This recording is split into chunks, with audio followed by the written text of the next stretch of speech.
Algumas amizades parecem indestrutíveis. Duas pessoas que lutam lado a lado, que compartilham sonhos, que acreditam no mesmo futuro, mas às vezes o que destrói uma amizade não é uma traição, é algo muito mais silencioso, uma mudança na forma de enxergar o mundo. E talvez nenhuma amizade nos animes represente isso melhor do que a de Gojo e Geto.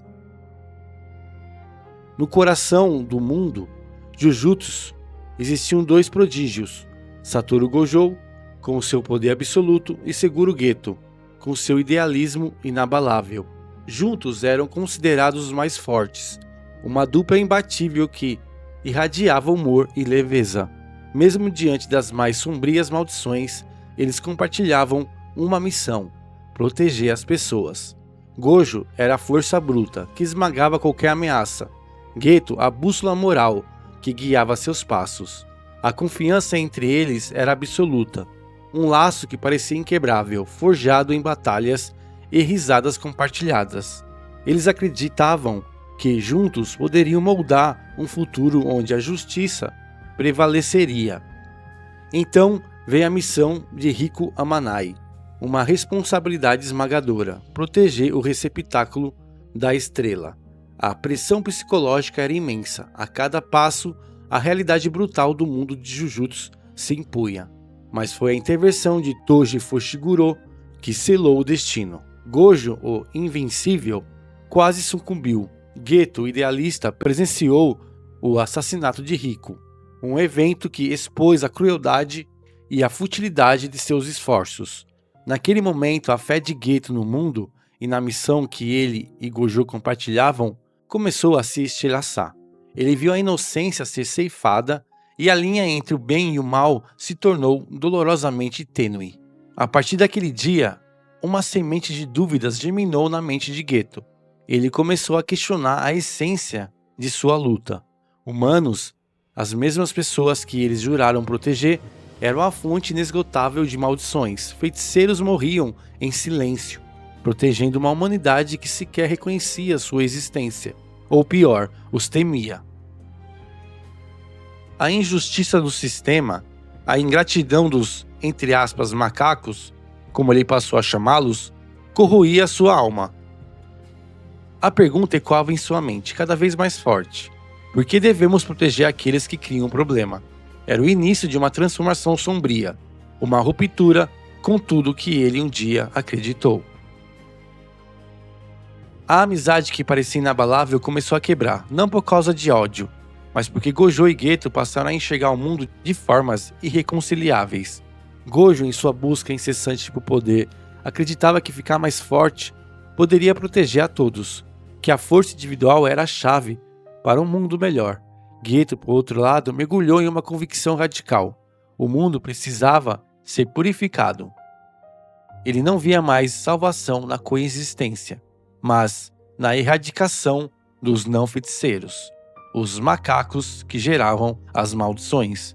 Não era apenas vilania, era uma mudança de filosofia, uma visão distorcida, mas profundamente enraizada, de como alcançar a paz. Aquele que um dia foi seu melhor amigo, agora trilhava um caminho de escuridão, impulsionado por uma lógica que Gojo não conseguia, ou não queria compreender. E então veio o reencontro, o momento mais triste da história de Jujutsu Kaisen. Gojo, com o coração pesado, confronta Geto. Gojo faz uma pergunta: por quê? Mas às vezes, essa é a pergunta mais impossível de responder. Mas o Geto que ele conhecia já não existia. O idealista havia sido consumido por sua própria escuridão. Existe uma interpretação interessante entre fãs de Jujutsu Kaisen sobre esse momento. As últimas palavras de Gojo para Geto nunca foram reveladas no anime, mas a forma como Geto reage sorrindo em paz sugere que Gojo disse algo muito mais profundo do que uma simples despedida.